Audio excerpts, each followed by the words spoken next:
Survivor Series 2014 was a memorable show at that. You'll have these moments from different shows and matches that just stand out and you'll remember for a long, long time, and you'll go back and think about them like, wow, that was awesome. That was a great moment in the history of WWE. Like CM Punk, this man right here, blowing the kiss of Vince McMahon at Money in the Bank 2011 in Chicago, winning the title in that great match he had with Cena. Like The Undertaker and Shawn Michaels having their great match on WrestleMania 25. That just phenomenal match. And this one is when Sting debuts. That will always be remembered from this show. And it was a great moment. I'll get to that later on in the review. But before I get started in this whole review, I'd like for you guys to sound off in the comment section below what you thought about Survivor Series, what transpired, what's going to happen going forward, anything you got planned out, any booking, anything you want to talk about Survivor Series related, let me know in the comment section below. So we kicked off Survivor Series with a useless promo segment by Vince McMahon, Triple H, Stephanie McMahon, and John Cena. It really felt like a Raw. It was a useless 15-minute promo segment. Vince McMahon came out, and that was pretty cool. All I needed to do was say, the stakes are high, winner take all, that kind of stuff. And he just kind of could close on that, and he could have the opening video package kind of play out, kind of like what he did at WrestleMania 20, even though he came out like in the middle of the show. But that's all he had to do, and then he introduced Triple H and Stephanie, and then John Cena came out, and he said John Cena's the only one that can rehire Triple H and Stephanie if they lose. And then Triple H and Stephanie said that they were going to fire. It was just basically promoting the match. It felt like this should have happened like on the pre-show, or it should have happened on Raw. It shouldn't happen on the pay-per-view. But nonetheless, the first match, or the second segment of the night, was the Fatal 4-Way Tag Team Championship match. Usos, Miz and Mizdow, Los Matadores, Gold, and Stardust. A really fun opener to get the crowd going. The St. Louis crowd last night was fantastic. I mean, they cheered for what they needed to cheer for. They were into most of all the matches, with the exception of Divas matches and stuff like that. So, they booed for stuff they didn't want to see. And, they really were a good crowd. Not necessarily a huge smart mark crowd. It was just a good crowd. Usos, they didn't look like they necessarily would win this match here, and neither did Los Matadores. A long opener, maybe about 15, 16 minutes. It was a really good long tag team match. Would have liked it be a little less shorter. Good spots. A quick finish kind of picked up at the end. There'd be blind tags here and there. Miz would get the skull crushing finale, but Mizdow would get the pin. And because Miz won, he'd get both the titles, and Mizdow wouldn't, because basically he's a reflection of him. So they're going to be building up to the Miz and Mizdow storyline. Mizdow was heavily over with the St. Louis crowd, and it was great. We want Mizdow chance floor the Scott Trade Center. But yeah, Miz and Mizdow are your tag team champions. It was a good match, 4-on-4 traditional Survivor Series tag team match with all the women, Divas, Summer Rae, Paige, Cameron, Layla, Natalya. Or Summer, Paige, Cameron, Layla versus Natalya, Alicia Fox, Naomi, and Emma. Yeah, it was there. Natalya's team just completely swept Paige's team, so it's whatever. Bray Wyatt versus Dean Ambrose will be the next match. This match happened around 9 o'clock. The show ended at 11 o'clock. Normally it ends at around 10:45, but I was happy that it ended at 11 o'clock. So this was the, I guess you could say, the second hour main event. The co-main event, not necessarily, but it's kind of, sort of. I think a lot of people knew going in there they were going to save this feud later, because they only gave it 3 weeks' time to develop and build. If you have these two combustible elements of these two crazed men, they're not going to go ahead and waste it on a Survivor Series and that be the blow-off, because they need to have some storyline. Okay, so I might not have won the match. All I want to do was just beat the hell out of you. And that's what Ambrose did with the chair. A good, creative, solid match. I enjoyed it. It was kind of a fun, gritty match. I liked their styles meshed well together. Bray got on the mic and said, "I'm sorry, I didn't have to be this way. We could have ruled the world together." Then Ambrose eventually, kind of the same thing that what they did with John Cena. And Bray Wyatt got in the middle of the ring, did this, said, "Hit me with the chair." And then he hit him with the chair and stuff like that. It should have happened at WrestleMania with him and John Cena, but no complaints. They're going to have a tables, ladders, and chairs match with pinfalls.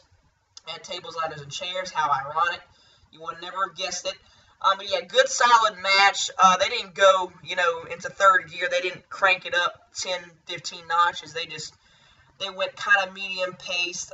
Wasn't necessarily a slow match. Wasn't just a fun little match they had here. But I know they'll have a better match at TLC. And on paper, it looks like a match of the year candidate. And Adam Rose and the Bunny versus Slater Gator. I don't remember who won this match. I think it was Adam Rose and the Bunny. I believe so. It was just a dud of the segment. Didn't need to be on the card. Could have done a little extra Survivor Series traditional match between, you have guys like Cesaro and Tyson Kidd, and maybe even Adam Rose and the Bunny and Slater Gator and somebody else, had them all in a match to take time away from one of the Divas matches or whatever. And they didn't, and they took a lot off the Divas Championship match from what I thought it was going to be. It only lasted 4 or 5 seconds. Bray Bella kisses AJ Lee. I mean, okay. Nikki Bella hits her with the rack attack. Nikki Bella's your new champion, Divas champion. Bray Bella's happy for her. I don't know. It's confusing. Whatever. Then we get to the real great match of the show. I mean, this match was great. Team Cena versus Team Authority.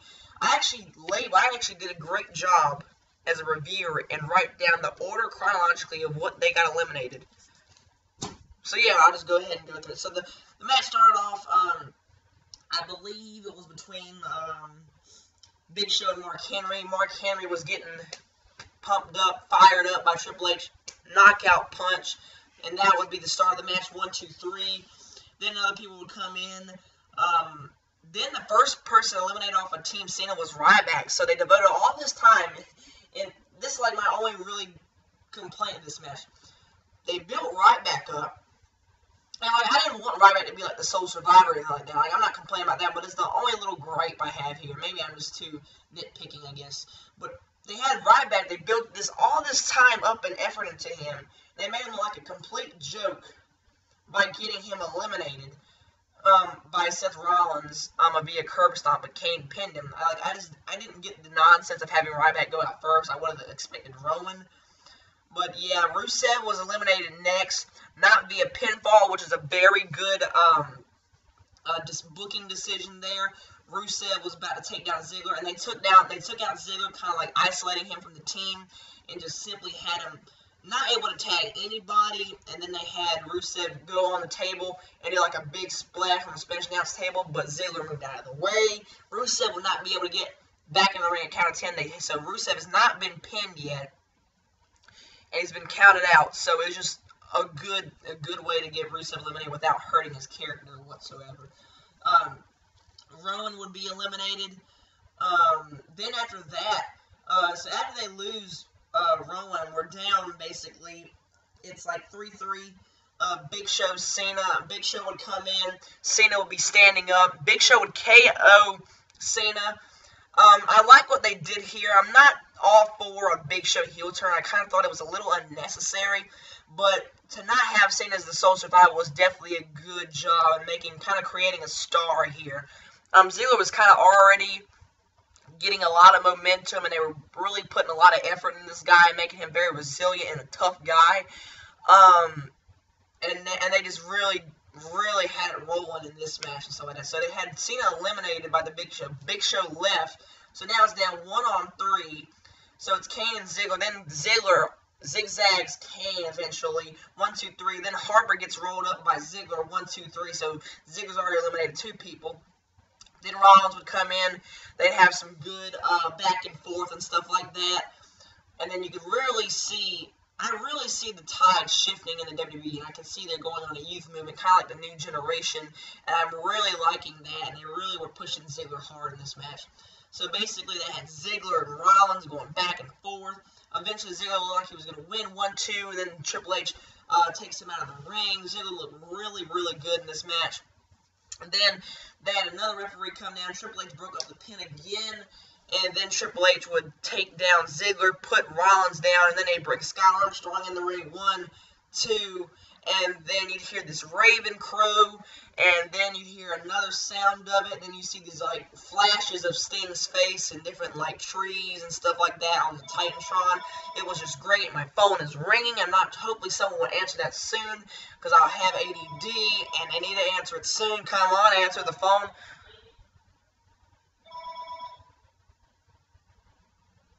Okay, thank you. So after that disturbance in my video, and after me getting distracted, let's just kind of reboot to where I was going, because I'm not going to restart this video. I've talked too well. I'm at a good time. I'm not going to do it again. Anyway, so then I hear Sting would come out, and he would have this big, long, 2.5 minute, awesome, epic stare down with Triple H. Kind of reminded me of Taker, Triple H in 2011. When it had like the 227-11 kind of things with the house, and everybody was forming, oh, Sting's going to face The Undertaker at WrestleMania 27, because, you know, it had the whole house thing, and it was raining, and then Triple H, they would have their awesome match at WrestleMania 27, but yeah, Sting would kick Triple H in the gut, then would basically wrench back, Stinger death drop, and then would put Ziggler on top of Rollins. 1, 2, 3.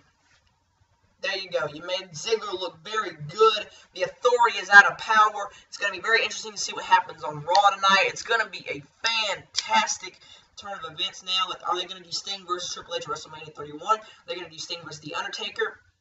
They really did a great job. Vince McMahon said this will be a Survivor Series you'll never forget, and he was right. And this will be the only thing I'll remember from Survivor Series, but it was a great way to cap off Survivor Series. And it's something fresh, something new. And this was basically all intended to introduce Sting and to entice 30 subscribers of remaining subscribed because of these awesome turn of events, getting some good matches announced, prolonging feuds, making new stars, furthering storylines. This is all you need to do, WWE. All you need to do. Have a great match, put on a good main event, have some twists and turns, and good storytelling and matches, and get you involved and invested. Make your mid-card feuds better. Put your tag team division first. You know, all you gotta do is just look ahead. Have a plan in the head so you know what you're doing. It's great. Good Survivor Series. Good, solid Survivor Series. The undercard wasn't that great. You know, the tag match was good. The Bray Wyatt match was good. We know the Divas match weren't being great, so everything that needed to be good was good. Bray versus Dean is passable, good, solid match. Fatal 4-way tag match was good, fun match. And then the main event was fantastic. No complaints here. Everybody was thinking that this Survivor Series was going to suck, and it was the opposite of that. Sting came out, the rumors were true, and yeah. Anyway, guys, thank you for watching this video, and leave a like rating if you heard that phone call.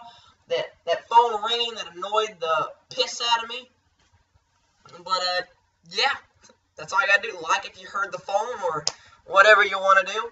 If you didn't hear the phone, I guess you don't have to like it. But anyway, guys, thank you for watching. Sting has debuted. And, yeah, more videos to come soon. Peace.